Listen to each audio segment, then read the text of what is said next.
الحمد لله نحمده ونستعينه ونستغفره ونعوذ بالله من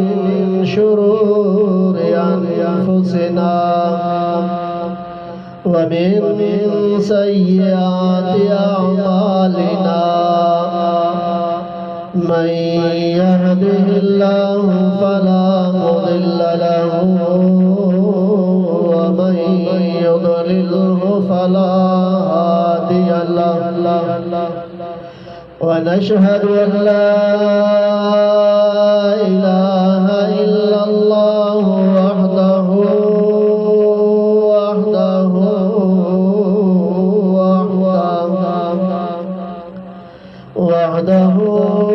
لا شريك له ولا نظير له ولا بشير له ولا نذير له ولا ند له ولا مثل له ولا مثال له ونشهد أن سيدنا وسندنا وحبيبنا وحبيب ربنا وطبيبنا وطبيب قلوبنا وشفيعنا وسيدنا ومكينا ومدنينا ومأوانا وملجأنا محمدا عبده ورسوله أما بعد فأعوذ بالله من الشيطان الرجيم بسم الله الرحمن الرحيم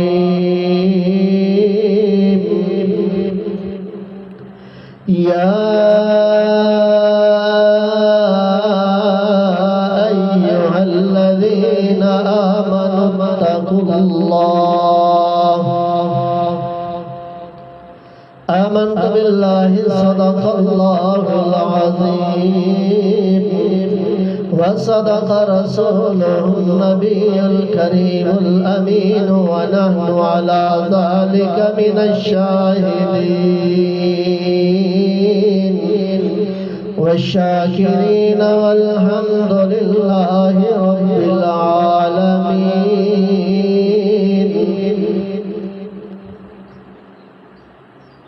إن الله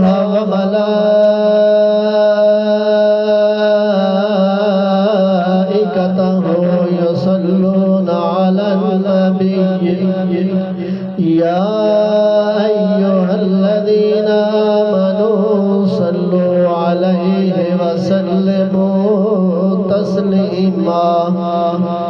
اللهم صل على محمد وعلى آل محمد كما صليت على إبراهيم وعلى آل إبراهيم إنك حميد مجيد اللهم بارك على محمد وعلى آل محمد كما باركت على إبراهيم وعلى آل إبراهيم إنك حميد مجيد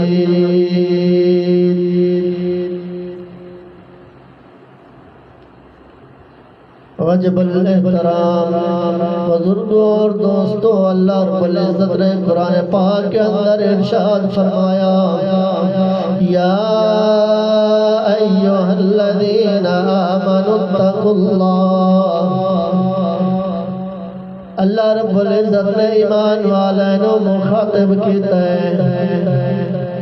या अय्युहल्लज़ीना आमनू کوئی بے ایماناں نو یہودیاں نو نصرانیاں نو مخاطب نہیں کیتا کافراں نو مخاطب نہیں کیتا ایمان والیاں نو مخاطب کیتا ہے یا ایھا الذین آمنو اے ایمان والیو اتقوا اللہ اللہ تو ڈر ونجو جڑا کم بھی کرو اللہ تو ڈرتے کرو اچھے کم کرو نیک اعمال کرو اللہ تو ڈرو یا اللہ اگر کوئی کمی کوتاہی ہوئی ہے مولا قبول فرما اگر کوئی گناہ دا کم ہو گیا اللہ تو ڈرو اللہ دے اگے معافی منگو توبہ کر لو جڑا بندہ اللہ تو ڈر گیا ہے دنیا تے بھی کامیاب ہو گیا ہے آخرت دے اندر بھی کامیاب ہو گیا ہے جنہیں اپنی ضد انا دے اندر اپنے تعصب دے اندر اپنے تکبر دے اندر اللہ دے اگے جھکیا نہیں اللہ دے اگے معافی نہیں منگی اور دنیا تے بھی ناکام ہو گیا آخرت دے اندر بھی ناکام ہو گیا اس واسطے سانوں چاہیے ہے کہ اسی اللہ دے اگے جھک جائیے اللہ دے اگے توبہ کر لئیے استغفار کر لئیے نیک اعمال کر لئیے برائی تو بچ جائیے دوسرا نو بھی حکم دوسرا نو بھی کہیے کہ چنگے کم کر لو نیک اعمال کر لو برے تو ہٹ جاؤ اسے دے اندر ساڑی کامیابی اللہ تعالی عمل دی توفیق عطا فرمائے